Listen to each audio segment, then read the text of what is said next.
Welcome to Concordia on Air. I'm Grant. And I'm Mary. And on today's show, Luncheon at Concordia. Celebration of St. Patrick's Day. and on sports, some cobbers bringing home the hardware. And in A&E, we're gonna talk about some real trash. The Oscars. All that and more on Concordia on Air.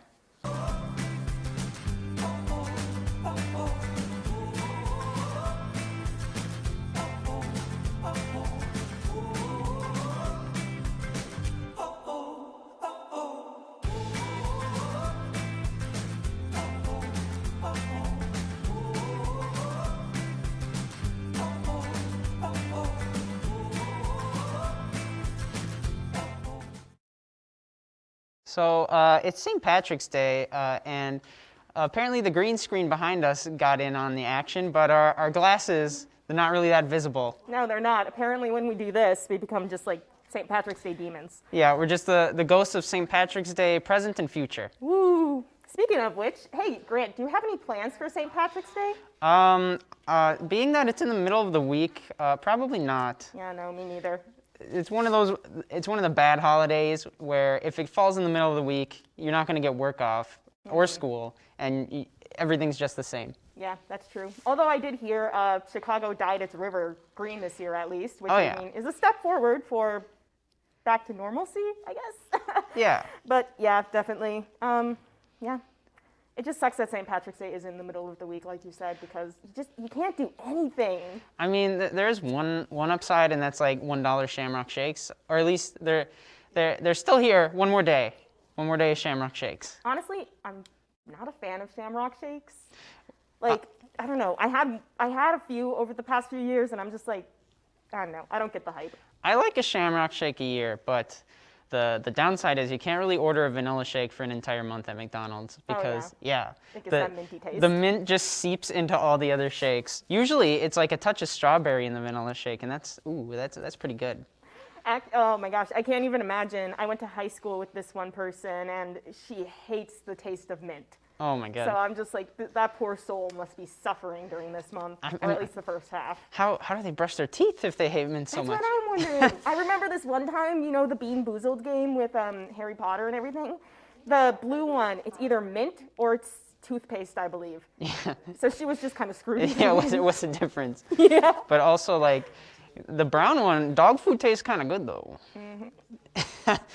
I mean, my kid self might agree with you, but my adult self, with my refined taste of McDonald's chicken nuggets and French fries, I don't think that it agrees with that. Yeah, I mean, it's an acquired taste for sure. But like this is a true story. So every Halloween, my mom would say, "Oh, this guy like he bakes like candy in the shape of dog treats." So then we go there and we like get a dog treat as well as candy every year, and I would eat it, and I was like, this tastes like garbage. It tastes like cardboard. And I come to find out they're actual dog treats. I've been eating dog treats for like between the ages of 8 and 11. I ate a dog treat a year before I found out.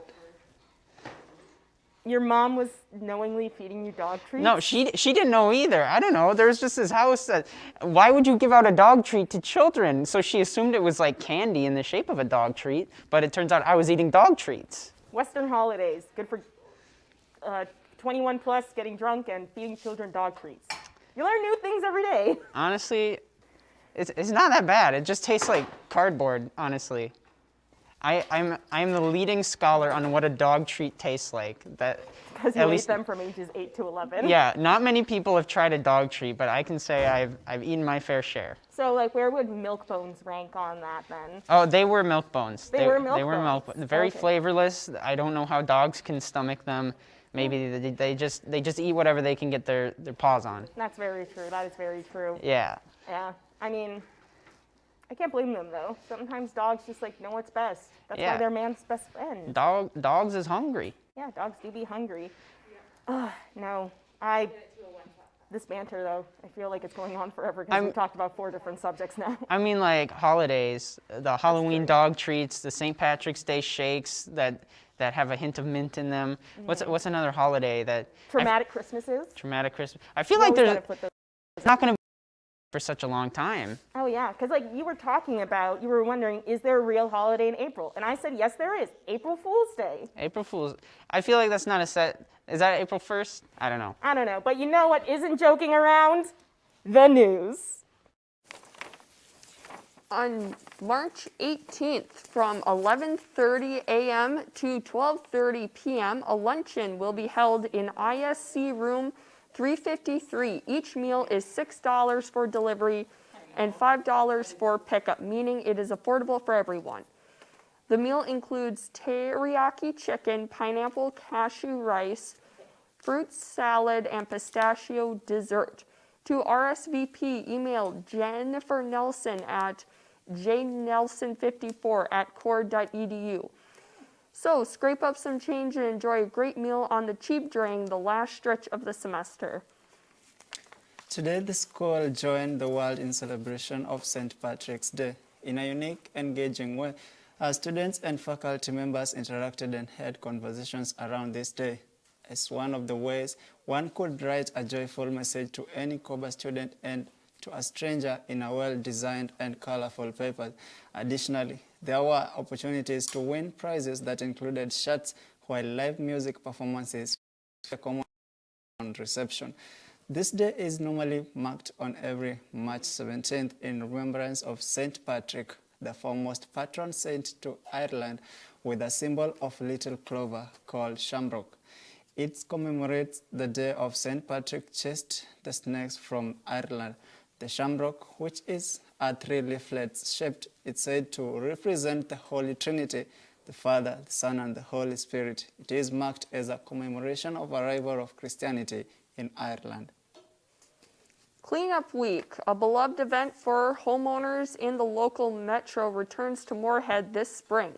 Although Junk Week was canceled last year, homeowners are ready to let go of what the thrift stores won't take. This year, Cleanup Week is split between 2 weeks depending on your neighborhood's garbage day. All items will be picked up between May 3rd and the 7th. Remember that the city does not pick up electronics, construction materials, or car parts. For all you avid curb divers, it's recommended that you refrain from gathering unwanted items from people you don't know to protect yourself from infection. And now into a sad story. One suspect is reported to have died after police trail following the death of two people at a supermarket center in Wisconsin.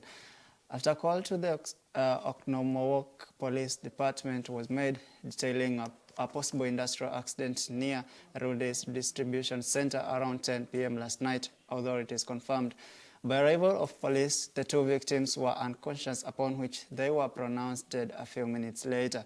According to the police, the suspect's car was spotted in Milwaukee County, after which he fatally shot himself. Up to now, there are no clear details on how the two victims at the supermarket died. However, investigation is still ongoing, upon which details will be revealed. A lawsuit was filed against Walgreens by the Arkansas Attorney General Leslie Rutledge. Rutledge is suing Walgreens over their alleged involvement in the opioid epidemic, which he claims is due to their oversupplying of the drug. Rutledge claims that Walgreens failed to report suspicious prescription orders that ended up in the illegal drug trade. The lawsuit is in response to the critical issue of opioid addiction in Arkansas, which is reportedly linked to 70% of all drug overdoses. The lawsuit hopes to hold Walgreens responsible for the alleged contribution over the distribution of drugs in the community. Walgreens representatives deny the company's involvement in distributing painkillers, says that their pharmacies follow the established guidelines for restricted substances. A new United Nations report indicates that interference in healthcare services due to COVID-19 may have led to nearly 239,000 children's deaths in Southern Asia.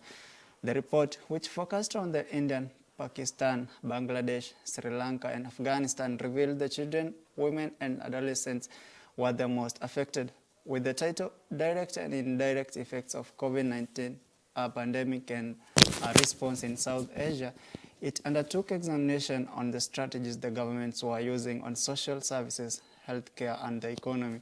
According to the report, child mortality rate had risen, and in India leading by 15.4%, followed by Bangladesh at 13%. The sharpest maternal death rate was recorded to be at 21.5%, followed closely by 21.3%, representing Sri Lanka and Pakistan, respectively. However, there were good news to smile at. The number of children being treated for malnutrition had fallen, with more than 80% in Nepal and Bangladesh. South Asia has recorded nearly 13 million COVID-19 cases, with more than 186,000 deaths being reported. And now we move to an interview, Senior Advice with Grant and Mary. Hey guys, so we decided, as the old people, you guys usually see the freshmen and the sophomores hosting. We decided we have advice. Why don't we give it out for free? Anyway, Grant, advice, senior advice. We're both seniors. How about you start us off? To the freshmen out there, I would advise you to maybe hold off on buying that gaming PC for at least the first, couple months of school, so you can, get out, go meet some new people to be your friend. And definitely, if you have to buy one, don't spend your entire free time, all your waking hours playing Counter-Strike on it your freshman year, because then you'll be left playing catch-up sophomore year, and that's a lot less fun. I don't know much about video games, but what I do know about is make sure, freshmen out there especially, you find what you love to do. I know that sounds very like a cliche. However, it really holds true. 4 years of this stuff really puts a pain on your back, and I mean, both of us can say that. But we love communications. I mean, I love communications, theater arts, and the film studies program here. So really look into what you want to do. You're never just limited to, say, biology or mathematics. There's always something in the world to do, even with, say, a liberal arts degree. And speaking of pains in the back, you don't need to carry everything in your backpack. You can keep stuff in your room. Lighten your backpack. Your back's going to thank you when you're old like us. Yes, definitely. And another thing, really take advantage of your workout balcony or your workout spaces on campus. Even though it might be limited right now to COVID because of COVID-19 restrictions, you still can take advantage of that stuff. Once again, your back will thank you. I would suggest also sticking with a meal plan for all 4 years, because you're going to thank that food later, especially when you're trying to eat healthy. And then all that's open is fast food places like Taco Bell and McDonald's around here. But you're going to thank DS for having actual vegetables for you to eat. Yes, definitely. And if you can't get into DS, take advantage of some really good deals, say on DoorDash or Uber Eats. If there's, hey, this healthy place is open versus getting something from McDonald's, go for the healthy place. I myself love to get grilled chicken options from, I don't know, even say Qdoba or something like that, but that's much better than getting McNuggets every night. I love McNuggets. I'll eat them forever, but also try shop local. There's a lot of great restaurants around here, especially downtown. I like getting some boba smoothies at T-Berry. I also love the Drunken Noodle. They have also spicy noodles, which make my tummy feel so happy. Mm-hmm. And I think that's another thing. Make sure, especially for people looking at possible areas to live in, because you're living here for 4 years, that you love the area, that the area is able to connect with you. Because that's important. Like I said, you're living here for 4 years. You're going to get used to it. And I mean, honestly, I'm glad I came here to Fargo-Moorhead area. I mean, the past 2 years, it's been harder to stay in contact with friends.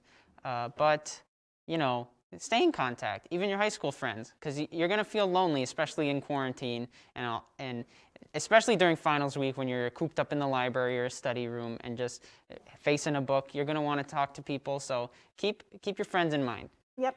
And speaking of friends and being able to keep connected with them, honestly, one thing that I can say personally is, when it's possible, again, study abroad. The main reason I came here to Concordia is because of the amazing study abroad program.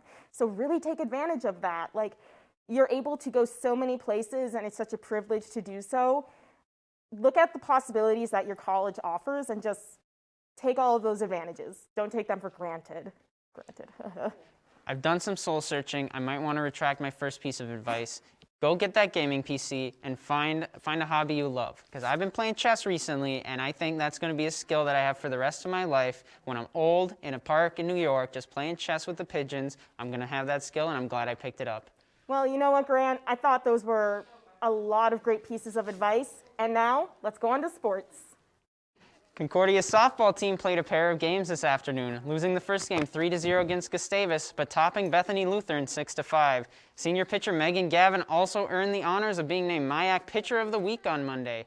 Gavin was named Pitcher of the Week after an impressive pair of games against Bethany Lutheran and Wisconsin Superior. In her 2 outings, Gavin was able to record a combined 25 strikeouts and eclipsed the 300 strikeout mark for her career, which only 3 other Cobbers have managed to do in the past. It's clear Gavin has started the year strong by picking up at least 12 strikeouts in each of her first 3 starts, and Gavin leads the MIAC with 42 strikeouts overall this season. And will look to pick up more when the softball team takes on Mankato and Finlandia in Mankato tomorrow. The indoor track and field season has come to a close with the Division III Elite Meet in Waverly, Iowa this past weekend, and a few Cobbers are taking home some hardware. Senior Josie Herman won the 800 meter and sits at number 2 in school history in the event, and she also set a new school record in the mile at 5 minutes, 0.39 seconds. Herman also set the school record for the 600 earlier this year. Junior Kaylee Hovland also made it to the podium in the shot put, where she came in second place with a throw of just over 44 feet. The men also had a few notable finishes at the D3 Elite Meet. Can you tell I like saying that? The 4x400 relay team of Jesse Middendorf, Cal Wright, Dan Wilson, and Munir Isaac came in 8th place overall and set a new school record in the event with a time of 10 minutes, 18.73 seconds. Senior Jake Steiner came up strong in the field half of the meet, placing 3rd in the shot put with a throw of just over 55 feet. And now, let's go back to Mary. Hey guys, it's me again. And now, for a special St. Patrick's Day kind of event, we decided, how about we dye one of our favorite anchors' hair green? This was going to be one of our hosts, but I mean, they decided to just wimp out on us, freshmen. Yep, All right, so we're going to start. Sorry if it's a little cold. that's fine. It's a nice green color. Our beautiful exec, Aaron, really chose a nice shiny kind of green. I don't know if y'all can see that or not. But yeah, so I actually have quite a bit of experience dyeing my own hair, being from an area of Minnesota that doesn't have a lot to do. What about you, Fiona? Do you have experience doing anything fun with your hair? Yes, I had Turn this way a little bit. dreadlocks for 6 years. I got them when I was a sophomore in high school and just recently cut them off after Christmas break this year because they started to fall out. So Oh no. I just made the executive decision that I was going to just give up the ghost. And I think it's fitting since I'll be ending school soon and moving on with my life. And I thought it was a good goodbye. So Honestly, I feel that. I've had dark hair my whole life, and after Dance Nation ended, I really just said, let's go red, strawberry blonde. Definitely had nothing to do with my, here, you could turn back toward the camera again, sorry. Definitely had nothing to do with my envy toward 2 of my sisters who had naturally red hair. Definitely not. I'm sorry. But no, I don't know if we're gonna be able to get your whole thing because this is a pretty tiny bottle, but we'll get like most of the top of your head. Just to let everybody know, no, Fiona will not be walking around with a botched green hair dye job. But rather, it's a one-day hair dye, the L'Oreal Colorista hair makeup. So that's very exciting. Yeah, hopefully we'll be able to get most of this down. It doesn't like sting or anything like that, does it? Like you don't No. feel like you're having a bad, okay, good. oh no, We swear we patch tested this beforehand. No, look at that nice green hair though. Very, very celebratory for this time of year. What's your favorite holiday, Fiona? my favorite holiday is Halloween, and it's always Want to record me? oh yeah, and it's Halloween in my heart every day of the year, except for maybe like Christmas or today on St. Patrick's Day. So I feel that. My mom's side of the family is Irish, so I feel like I have to like St. Patrick's Day, but yeah, I definitely agree. One of my favorite holidays is Halloween. There we go. So as everybody can see, we're just kind of applying this to the top here. It kind of gives a really nice like green color. I don't know. Hopefully you don't mind it's just the top because I'm trying to No, that's fine. just get it up there. It's like a kind of a reverse ombre effect, except you're not paying me to do this. So I'm trying to do my best though, I swear. All right. Yeah. How about, I don't know, if COVID weren't around, would you have any plans usually, or just kind of relaxing on a day like this? If there was not the pandemic and if I didn't have to give a really big speech tomorrow, I would probably be at Dempsey's right now. Oof, what's the speech going to be on? It is on deception in advertising Oh, and interesting. You can turn it around. and how they depict women, specifically in image-centric adverts, usually for things like clothing and makeup. Oh, that's interesting. That reminds me of this rhetoric class I took with Don Rice. He's on sabbatical right now and retiring, but we both had a documentary with him last year. But I don't know, that just reminds me of a rhetoric class that I took with him and all that kind of good stuff. Here, you can turn around a little bit more. Oh, like this? Other way. Or, yeah. Oh, sorry. We love being able to communicate with each other. Comm majors, right? All right, yeah, and now turn around the other way. I think we're almost, let's say we're almost done. It's almost like, it's not fully green, but it's definitely a nice kind of shimmery green in your hair. Around and being like, I am celebrating. Thank you so much for doing this anyway. All right, just a little bit this way now. Okay, like this? No, other way. Oh. There we go. There's just a chunk right there that I want to get. I know, I feel like this is kind of getting there now. Yeah. I don't know how often we'll do this. Maybe before I graduate, we can do one with Jack or Dylan or both of them where I can just, I don't know, take advantage of their naivety. Nah, just kidding. All right. Well, we're going to let that dry, and then by the end of the show, we're going to see what it looks like. Thank you once again, Fiona. Now on to A&E talking about the Oscar nominations.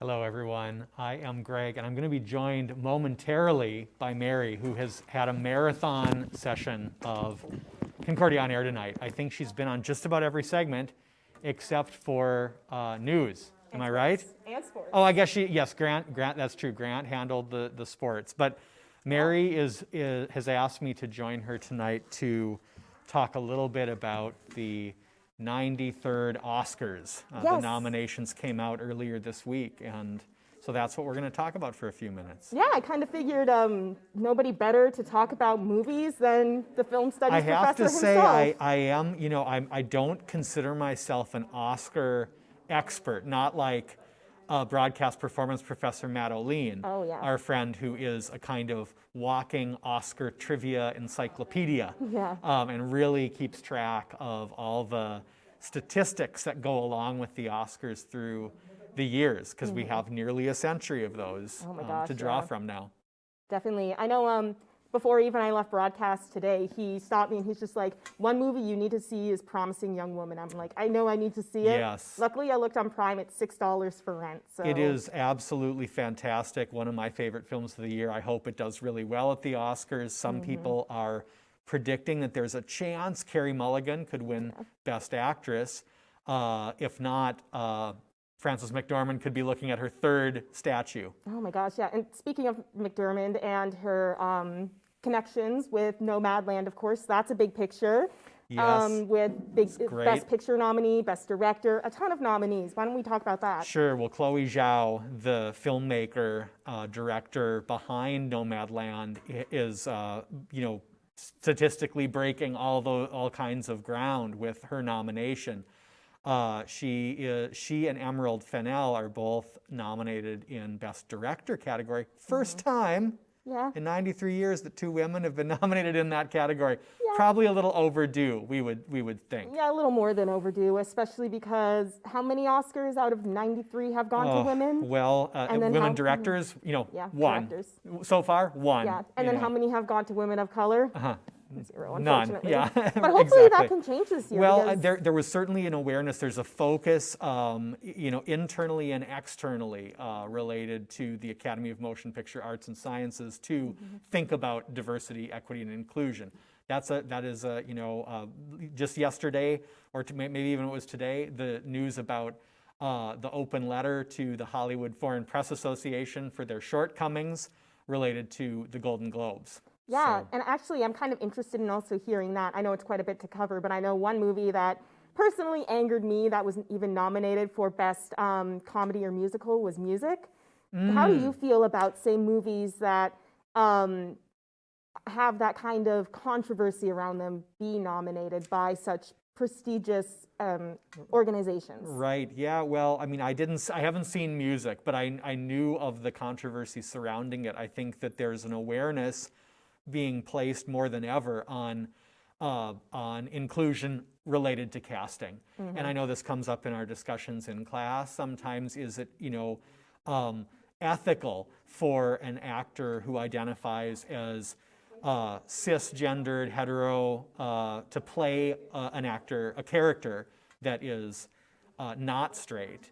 And does that take a job away from Yeah. someone else? Certainly, it seems like those questions are easier to answer when it comes to race and ethnicity, but certainly when we're talking about the broader implications of inclusion, we have to think of more things. And I think one thing that really kind of adds to this is how you were talking, you had mentioned before in one of our classes, is just the peak that some movies have when it comes to Oscar buzz, I guess, or recognition. The timing, And, yeah, right? the timing. Yeah. And I think that part of it also has to really do with their presence, not only in the public, but on social media as well. Do you feel that has a lot of I think components it does. to it? I toward think winning? it does. I think more than ever. People talk about this phenomenon called film Twitter. The kind of conversations that are happening in those social media spaces. I think that those can be influential and shape opinion, not just with the public, but also with the people who are producing this content. Oh, definitely, yeah. And I mean, even though we're mostly going to talk about the 93rd Oscars, one thing I'm interested in hearing is, do you have any movies this coming year that you might want to keep your eye on for, say, the 94th, even though the 93rd hasn't passed yet? But... Well, one of the films that's been talked about so much already after it premiered at the Sundance Film Festival is a movie called CODA, which the title works both as an acronym for Child of Deaf Adults, and a coda like in music. It's about a young woman whose brother and mother and father are profoundly deaf, and she is a hearing person who has had to be their translator and work in both the deaf world and the hearing world. And it's it's a heartfelt, crowd-pleasing piece. It won all kinds of accolades already. Apple bought it for some huge amount of money, so I expect it's going to be talked about a lot throughout 2021. Great, yeah, and I believe before we go, I also saw that the Fargo Film Festival, which is happening the 18th through the 8th, yep, 28th, 10 days, 10 days. is hosting a few Oscar movies, so hopefully people will be is. able to catch those Yes. on the virtual festival. And now, back to Grant and Fiona. Hello, sports fans that are also sticking around for the rest of the show, and may the luck of the Irish smile upon you, much like it did to Fiona. How's it feeling? Yeah, it's good. The hair's good? No stinging? No, it's good. I think I'm gonna keep it, and I'm gonna go and keep it for work tomorrow, and maybe my presentation. So, I'm happy about the look. I've never dyed my hair before, and I think this is just a good time. Yeah. I've watched my fair share of Brad Mondo videos, and this looks much better than anything I've seen on his YouTube channel. Yeah, nothing's falling out at all yet. Hopefully, never. Hopefully. But yeah, how's the first couple minutes of being a greenhead in the world? Good. I feel like I could just be free. Yeah. So are you going to show it off to anyone? Maybe FaceTime your mom and dad to show them your new hairstyle, maybe. Yes. Well, I will be seeing my parents shortly. Actually, they're just in Fargo, So I'll probably, when I head home, to have a couple pints before I go back to doing some homework. I can show it off to them. All I right. watch them gasp in horror. So One more question.